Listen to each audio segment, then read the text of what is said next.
Sir, express Tribune की story शायद शहबाज राणा साहब की आपकी भी नज़र से गुजरी।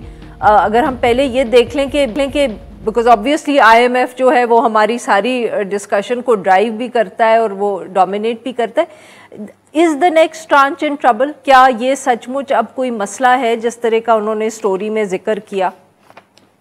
देखिए, ये बड़ा अहम स्टोरी थी आज जो आई है सुबह, और चूँकि आपके जितने बजट एस्टीमेट्स हैं, आपके जो फिस्कल डेफिसिट के, प्राइमरी सरप्लस के या प्राइमरी डेफिसिट के जितने आपकी कमिटमेंट्स हैं, वो सारी की सारी जो कह लें कि डिस्टार्ट हो जाती हैं, वो उनका कोई मतलब नहीं रहता है इस वक्त। और ये इतना क्रिटिकल स्टेज पे है कि हम जस्ट 2 महीने दूर हैं जो हमारा नवंबर का जो ट्रांच है।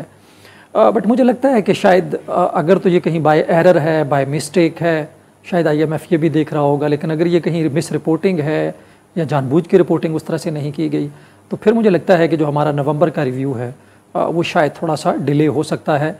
और पाकिस्तान इस वक्त जो है मुतहम्मल नहीं हो सकता डिले होने का, क्योंकि इस वक्त पाकिस्तान में 3 तरह की जो गैर यकीनी की सूरत हाल है वो बहुत तेज़ी से जा रही है, और उनमें से कोई एक भी अगर अबतर होती है तो वो दूसरी को इफ़ेक्ट करती है।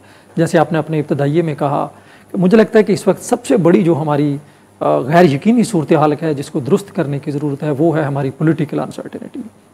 मुझे नहीं लगता कि हम सियासी गैर यकीनी के होते हुए इकोनॉमिक स्टेबिलिटी को अचीव कर सकते हैं। अगर कहीं ये कोई डिस्कशन हो रही है कि हम पहले मुआशी तौर पे स्टेबिलिटी ले आएँ और फिर इलेक्शंस की तरफ जाएं या अनाउंस करें, तो मुझे लगता है ऐसा मुमकिन नहीं होगा। हम ऐसा बहुत पहले भी कर चुके हैं तजर्बात, और हम हर दफ़ा फेल हुए हैं। ऐसी सूरत में आईएमएफ का ना होना या आईएमएफ के प्रोग्राम के ऊपर आना, क्योंकि मार्केट जो है वो तो ऑलरेडी पैनिक में थी कि फरवरी में क्या बनेगा, क्योंकि जो आपको याद है जो स्टैंड बाई एग्रीमेंट है वो इस तरह से दिया गया है कि जो उसका 3rd रिव्यू है वो नई गवर्नमेंट के साथ होना है। तो मार्केट में ये एक बड़ी बेयकीनी थी। साथ में वो ये भी कहते हैं कि मगर उस वक्त तक नई हुकूमत ना हुई तो इसका ये मतलब नहीं है कि आईएमएफ नेगोशिएट नहीं करेगा। देखिए, नेगोशिएट करते, लेट्स सी कि अगर वो 9th रिव्यू की तरह 9 माह लंबा हो जाता है नेगोशिएशंस, तो वो अगेन उसी तरह की अनसर्टनिटी क्रिएट हो जाएगी जो कि 9th रिव्यू में हुई।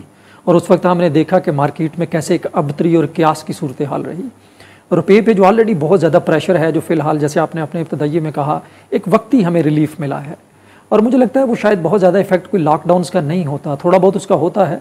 एक्चुअली होता ये है कि जब मार्केट में जो स्पेकुलेटर्स हैं उनको पता होता है कि रुपये की एक मैक्सिमम कहाँ तक जा सकता है, जब वो उसके इर्द गिर्द चला जाता है तो अब उनको पता होता है कि शायद ये इससे ऊपर नहीं जाएगा, तो हम रिस्क नहीं लेते। तो हम इसको एक फायर सेल जिसको कहते हैं ना, कि हर कोई फिर मार्केट में सेलर के तौर, और हमने ये एपिसोड्स देखी हैं। आपको याद होगा जब फाइनेंस मिनिस्टर इसाक डार साहब आए तो थोड़ी देर रुपया 270 रुपये रहा 2-3 महीने, एंड देन फिर वो बहुत तेज़ी से गिरा, और फिर दोबारा हमने देखा कि जी डॉलर की मार्केट क्रैश कर गई है। वो एक्चुअली कोई अच्छी अलामत नहीं है। वो ये होता है कि जो होल्डर्स होते हैं, जिन्होंने स्पेकुलेशन की होती है, वो यकदम अपने सारे डॉलर्स मार्केट में फेंक देते हैं। ऐसी सूरत में अगर 2nd रिव्यू नवंबर वाला या फरवरी वाला वो डिले होता है और लंबा डिले होता है, तो पाकिस्तान की इकानमी जो ऑलरेडी बहुत बुरी हालत में है उसके लिए बहुत सारी मुश्किलात खड़ी हो सकती हैं। बिल्कुल सही।